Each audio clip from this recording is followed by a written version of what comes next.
Mes camarades, je vous apporte le salut fraternel des syndicats de la formation professionnelle des adultes du Finistère, du Morbihan et d'Ille-et-Vilaine.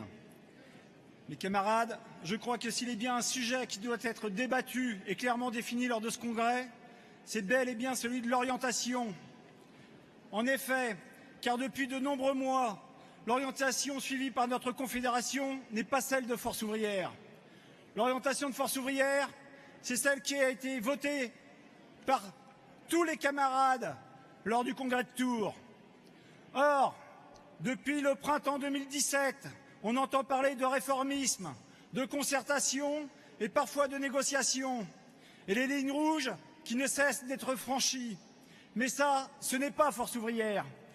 Force ouvrière, c'est les revendications, la négociation, l'action, et parfois les trois en même temps, mais en aucun cas réformisme courtisan, concertation.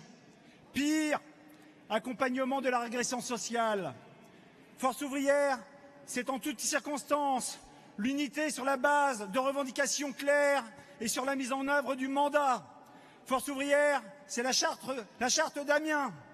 Unité et résistance, c'est ça la vraie force ouvrière.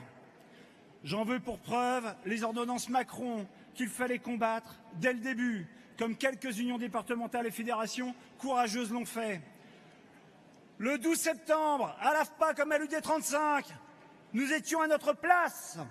Le 12 septembre, nous étions en grève et en manifestation. Le 12 septembre, nous l'avions décidé. Le 12 septembre, c'était le mandat. Et nous l'avons respecté.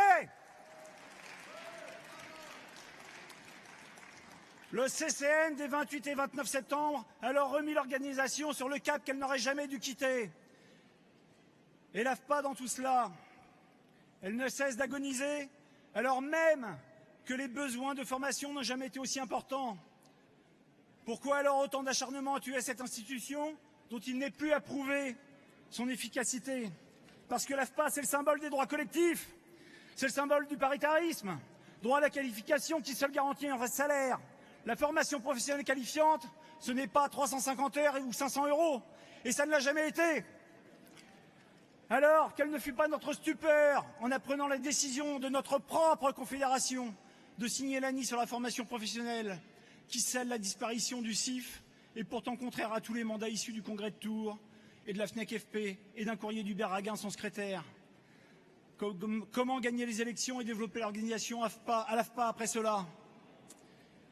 En conséquence, nous demandons le retrait de la signature de Force ouvrière de cet accord Made in MEDEF par le prochain bureau confédéral, à l'instar de la motion adoptée à l'unanimité par la CE de la section fédérale nationale de la formation professionnelle des adultes pour une AFPA nationale de service public financée par l'État pour la défense de toutes ses missions et de tous ses personnels. Vous comprendrez bien évidemment que nous voterons contre le rapport d'activité et nous abstiendrons sur le rapport de trésorerie. Nous espérons que ce congrès débouchera sur la seule orientation qui puisse être la nôtre.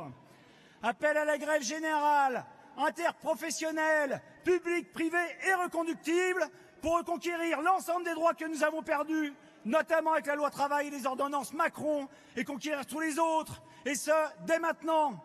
Nous apportons également tout notre soutien aux camarades cheminots. Vive la section fédérale nationale de la formation professionnelle des adultes, vive la FNEC-FP, vive la Confédération générale du travail Force ouvrière, libre et indépendante. Merci mes camarades.